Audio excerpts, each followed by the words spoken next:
गाजियाबाद के खोड़ा में सूर्या चौहान हत्याकांड का मुख्य आरोपी असद एनकाउंटर में ढेर कर दिया गया। लेकिन क्या आपको पता है कि अपने हिंदू दोस्त को ईद के दिन चाकुओं से गोदकर बेरहमी से मारने वाले इस लड़के के दिमाग में यह जहर किसने भरा था? उसके पिता नवाब ने। जी हां, जो पिता आज के दौर में अपने बेटे को गलत रास्ते पर जाने से रोकते हैं, तो वहीं असद के पिता ने ऐसा करने के बजाय उल्टा अपने दोस्त सूर्या की हत्या करने के लिए उसे उकसा डाला। दरअसल इस बात का खुलासा तब हुआ जब पुलिस ने मुख्य आरोपी असद का एनकाउंटर कर दिया। इसके साथ ही असद के कुछ साथियों को भी गिरफ्तार किया गया। इन्हीं साथियों में से एक फरहान ने पुलिस की पूछताछ में बताया कि मेरी अतीक, सारिक, असद और सूर्या के साथ दोस्ती थी, लेकिन 28 मई की दोपहर करीब 3 बजे बाइक चलाने को लेकर असद और सूर्या के बीच झगड़ा हो गया। असद ने यह बात अपने पिता नवाब और मुझे बताई थी। तब असद के पिता ने कहा था कि आज इसकी कहानी खत्म कर दो, जिसके बाद ही सूर्या को सबक सिखाने की योजना बनाई गई और आधे घंटे बाद करीब 3:30 बजे सूर्या को बाहर बुलाकर नवनीत विहार गली नंबर 4 में घेर लिया गया और फिर उससे पूछा गया, क्या तुमने कभी बकरा हलाल होते देखा है? जब सूर्या ने कहा नहीं, तो उसके दोस्त असद ने कहा आज दिखाते हैं। फरहान ने बताया कि इसी के बाद मैंने असद को चाकू दिया और असद ने सूर्या के पेट में चाकू घोंप दिया।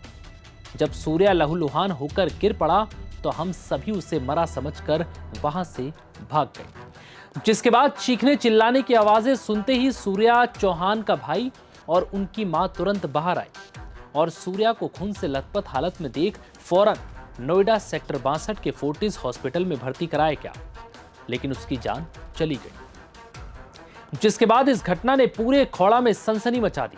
पुलिस प्रशासन से लेकर तमाम हिंदू दल के नेता वहां पहुंच गए और आरोपियों के खिलाफ कड़ी कार्रवाई की मांग करने लगे।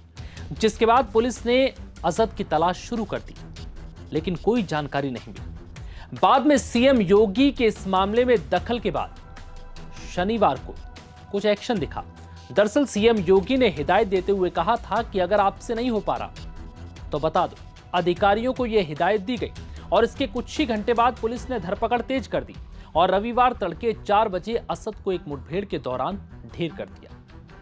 पुलिस को शनिवार की रात एक पुख्ता सूचना मिली थी कि हत्याकांड का मुख्य आरोपी असद अपने किसी दोस्त से पैसे लेने के लिए खोड़ा इलाके में आने वाला था।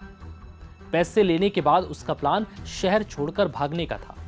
सूचना मिलते ही गाजियाबाद पुलिस ने असद को दबोचने के लिए इलाके में एक जाल बिछाया और घेराबंदी की। कुछ ही समय बाद असद एक दूसरे व्यक्ति के साथ मोटरसाइकिल पर सवार होकर वहां पहुंचा और इसी दौरान पुलिस ने उसे दबोच लिया। दावा है कि इस दौरान असद ने पुलिस पर फायरिंग की, जिसके बाद पुलिस की जवाबी कार्रवाई में असद ढेर हो गया। वहीं पुलिस ने उसके अन्य साथियों को भी गिरफ्तार कर लिया। अब इस मामले की पूरी तरीके से जांच पड़ताल चल रही है। फिलहाल ये घटना पूरे खोड़ा, गाजियाबाद और पूरे यूपी में सनसनी मचा रही है।